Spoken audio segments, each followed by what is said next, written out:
મૂળ વાત તો આ મેઇન જે ટ્રસ્ટીઓ છે એને નિગરાની શું કામ ન રાખી એનો ભાગ હતો કે કેમ એ પછીની પ્રશ્ન છે, પણ એની બેદરકારી તો 100% છે એ નક્કી થયું. 5 વર્ષથી આ ટ્રસ્ટ બનેલું છે. 5મી ફેબ્રુઆરી 2020 આ ટ્રસ્ટ બનેલું અને એને અત્યાર સુધીમાં 5 વર્ષમાં 4575 કરોડ તો રોકડા મળ્યા દાનમાં. 4575 કરોડ બોલો. અને ખાલી ગપલો એટલે કે જે કૌભાંડ છે એમાં જે 150-200 કરોડ નો આંકડો જ આવે છે. એટલે આમાં જે બેદરકારી ટ્રસ્ટ, કારણ કે સીધી વાત છે, પૈસા તમે હું દર્શન કરવા જઈએ રામલલ્લાના અને પેટીમાં 5, 15, 50, 100 રૂપિયા જે આપણી ક્ષમતા પ્રમાણે નાખીએ, શ્રદ્ધા પ્રમાણે. હવે એ તો હાવ સીધી વાત છે ને કે ઈ રોકડ છે, એની કઈ કતા કે રસીદ તો એમાં તો હોતી નથી. અનએકાઉન્ટેબલ. એટલે જગદીશભાઈ 10 રૂપિયા નાખ્યા કે નીલમબેન નાખ્યા, રામ જાણે. એમાં તો પૈસા 100 રૂપિયા આવ્યા, 500 રૂપિયા આવ્યા ને એમનેમ. તો ઈ પરિસ્થિતિમાં તો એની ભયંકર જવાબદારી હોવી જોઈએ કે એને સીસીટીવી કેમેરા અંતર્ગત રાખવાની, એક પૈસા 10 લોકોની વચાળે રાખવાના, ગણવાના, કોઈ કાળું ધોળું ન થાય એટલું, આમ છે તે બધી વ્યવસ્થા કરીને રાખવું જોઈએ અને એનો હિસાબ રાખવો જોઈએ.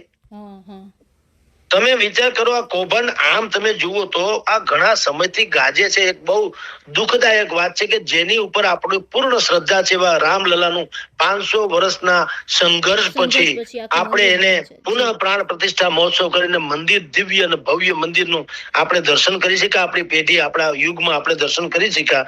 પણ સાથોસાથ તમે વિચાર કરો આપણી નાલેશી કેવી થઈ રહી છે. જે લોકો ડાબેરી વિચારધારા ધરાવે છે, એટલે કે હિન્દુ વિરોધી, એ લોકો કેવી નોનસેન્સ કહી શકાય એવી પણ ટિપ્પણી કરી રહ્યા છે કે જે પ્રભુ પોતાનું મંદિરની આવક બચાવી નથી શક્યા ચોર લોકો પાસેથી, એ સમાજનું મારું તમારું શું ભલું કરે? તો આપણે ટોણો ખાવો પડે છે ને અત્યારે. બિલકુલ સાચી વાત. આ સૌથી મોટી હેરાનગતિ. પૈસા ગૌણ છે, 200 કરોડ ખાઈ ગયા, 500 કરોડ ખાઈ ગયા, બધું છોડો, પૈસા હોતા હે, પણ સૌથી મોટી નૈતિકમાં એક તો રામ મંદિર, એ પાછું અયોધ્યાનું રામ મંદિર, એ વેદમાં અને પુરાણોમાં જેનો ઉલ્લેખ છે એવું ભગવાન પ્રભુ શ્રી રામની જન્મભૂમિ, ન્યા આવું થાય છે, ઈ પરાકાષ્ઠા જેની કોઈ સીમા નહીં એવી એક તો આ ઘટના છે. હવે 13મી તારીખે એસઆઈટી બની હતી, 13મી જૂન અને 23મી જૂને 10 દિવસમાં એને 20 નો રિપોર્ટ આપી દીધો.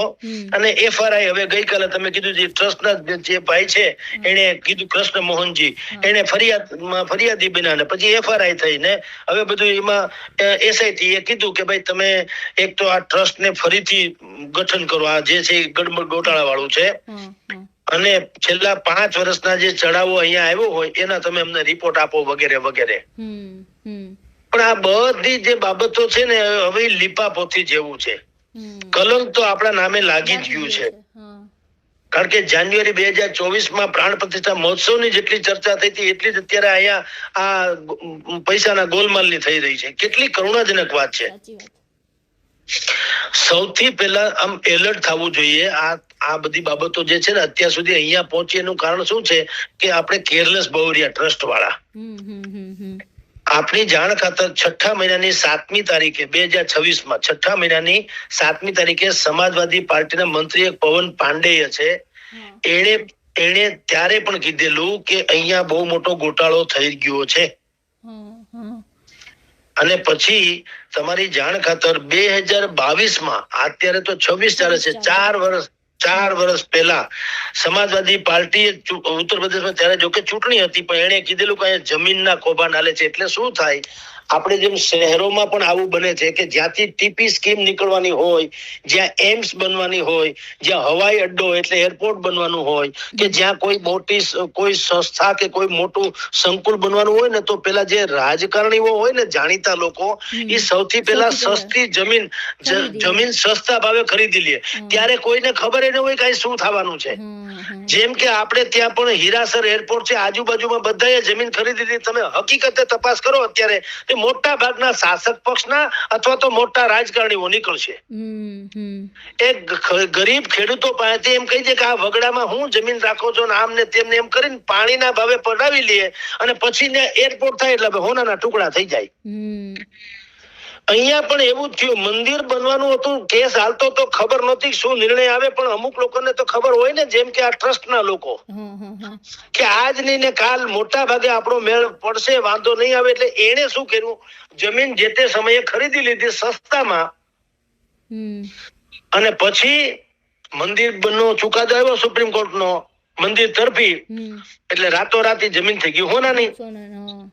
ઓલો એક સુલતાન અંસારી વાળો કેસ જે જમીન કૌભાંડનો હાલે છે, સંજય સિંહ જે આમ આદમી પાર્ટીના એને જે પર્દાફાશ કર્યો તે, આમ તો કે ભાઈ 2 કરોડની જમીનનો ટુકડો 10 થી 15 જ મિનિટમાં, દસ્તાવેજ થયાની 15 જ મિનિટમાં 18 કરોડ રૂપિયામાં ટ્રસ્ટને આપવામાં આવ્યો. 2 કરોડ ક્યાં ને 18 કરોડ ક્યાં? હવે એમાં થોડીક મિસ્ટેક છે, એ જુદી વાત છે કે મૂળ આ જે કરાર થયો તો ને 2011માં, 17માં અને 19માં એમ 3 અલગ અલગ સમયે થયેલો. 2000 તમારી જાણ ખાતર ચુકાદો તો 2019માં આવ્યો, પણ 2011માં જમીનનો સોદો થયો તો ત્યારે 2 કરોડ જ ભાવ હાલતો હોય, એમાં ના નહીં.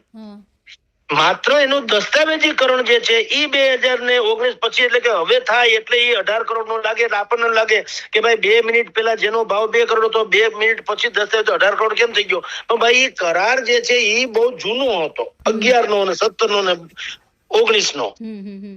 ઈ પાછું કોઈ ટેકનિકાલિટી કહેતું નથી, કારણ કે વિરોધ પક્ષને તો શું છે, જેટલું બને એટલું ભારતીય જનતા પાર્ટી અથવા તો આ જે ટ્રસ્ટ છે એની ઉપર ધોષ બોલાવીને આપણે રાજકારણ ખેલવું છે. એટલે 2022 થી ચૂંટણીમાં તમે જો સમાજવાદી પાર્ટી આ બહુ મુદ્દો ઉપાડ્યો હતો, પછી 22 થી 26 સુધી પછી શાંત થઈ ગયા. હું કામ? ચૂંટણી પતી ગઈ. આ જ મોટો પ્રોબ્લેમ છે. એટલે હું કઉ છું કે અતિ દુઃખદાયક એવી આ ઘટના છે કે આ રાજકારણીઓ પોતપોતાની રીતે બધું જાણવા હોવા છતાં દૂધમાંથી પોરા કાઢે એમ વાત કરી અને બદનામ કોને કરે છે? રામ મંદિરના નામે હિન્દુઓને, હિન્દુઓની શ્રદ્ધાઓને. બિલકુલ સાચી વાત. અત્યારે જે ચંપતરાય જે ટ્રસ્ટના જે સર્વે હતા ઈ સહિતના જે લોકો છે તે શંકાના દાયરામાં છે ને, એનો સૌથી મેઇન માણસ હતો આ ડાબા જમણા હાથ જેવો કહી શકાય ટ્રાઇબલ રામશંકર યાદવ ઉર્ફે ટીન્નુ યાદવ કે છે. એ સહિતના 17 જણા જે છે એની સામે શંકાના પરિઘમાં છે ને, જેની સામે ફરિયાદ નોંધવામાં આવી છે. એમાં રામશંકર યાદવ એટલે કે ટીન્નુ યાદવ પણ છે, લવકુશ કરીને કોઈ ભાઈ છે એ પણ છે, અનુકલ્પ મિશ્રા છે, મનીષ યાદવ છે, અવિનાશ શુક્લા છે, વગેરે વગેરે. પણ આ બધાય મેં તમને કીધું તેમ આ સામાન્ય લોકો છે, એની બેદરકારી જે છે એ સૌથી મોટી વાત. આપણે તમે જુઓ રાજકારણીઓ શું કરે, કોઈ બહુ મોટી ઘટના બને તો શું કે છે, સીધે સીધું એના મંત્રીને કે રાજીનામું. રેલવે અકસ્માત થાય તો રેલવેના મંત્રીનું માગે છે ને. શિક્ષણનું અત્યારે નીટનું પરીક્ષાની પેપર લીક થયા તો અત્યારે ધર્મેન્દ્ર પ્રધાનના રાજીનામા માગે છે ને બધા. તો આ ટ્રસ્ટના રાજીનામા કા નથી માંગતા કે ભાઈ કાઢો કોને? ભૂલ હોય કે ન હોય, તમારી બેદરકારી છે નક્કી થયું. એટલે પેલી વાત તો ઈ કે આવા લોકોને કાઢવા જોઈએ ને બિલકુલ પારદર્શી જેને કહી શકાય એવા લોકો રાખવા જોઈએ. આ એક વાત. બીજી વાત છે કે આનું એકાઉન્ટેબિલિટી એટલે એનું હિસાબ કિતાબ ઈ પણ બહુ એવી રીતે થવો જોઈએ કે ભવિષ્યમાં આ થઈ ગયું પણ ક્યારેય કોઈને આશંકા ન રહે, કારણ કે આ કરોડો લોકોની શ્રદ્ધાનું પ્રતીક છે. આ કોઈ એક ઓફિસ કે ઇમારત નથી. અયોધ્યાનું રામ મંદિર એટલે સાહેબ એના એક વખત દર્શન થઈ જાય તો આપણને લાગે આપણો ભાવ પાર થઈ ગયો એવું માનનારા કરોડો લોકો છે. બિલકુલ. તો જે સરકારના હિસાબ પણ માગે એવું જે કેગ હોય છે, કેગ રિપોર્ટ ના આ બંધારણના આર્ટિકલ જે હોય છે એ પ્રમાણે એ સરકારનો જે કેન્દ્ર હોય કે રાજ્ય સરકાર હોય એનું અથવા તો સરકારના કોઈ પણ સાહસો હોય એનું ઓડિટ કરે છે.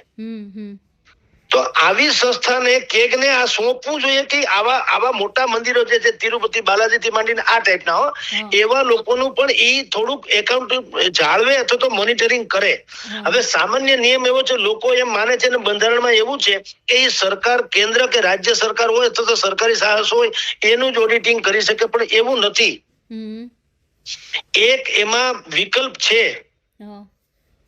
એક બંધારણમાં છે duties powers and conditional of service act 1971 ની ધારા નંબર 20 એટલે કલમ 20, હા હા 1971 ની કલમ ધારા નંબર 20 હેઠળ આ જ સંસ્થા કેગ જે છે એ રાષ્ટ્રપતિ, રાજ્યપાલ, કેન્દ્ર શાસિત પ્રદેશના શાસનાધિકારી એની પણ તપાસ કરી શકે, અને જો જનહિતનો મામલો હોય તો ગમે તે સંસ્થાની તપાસ કરી શકે. તો આ જનહિતનો તો ગણાય ને, કરોડો લોકોની શ્રદ્ધાનો વિષય છે. તો સાચી વાત સર. પદ્મનાભ સ્વામી મંદિર ને સબરીમાલા જે સરકારી કમિટી એમાં ઝૂકે છે, એટલે એમાંય કેગ વાળા કરે છે આવું.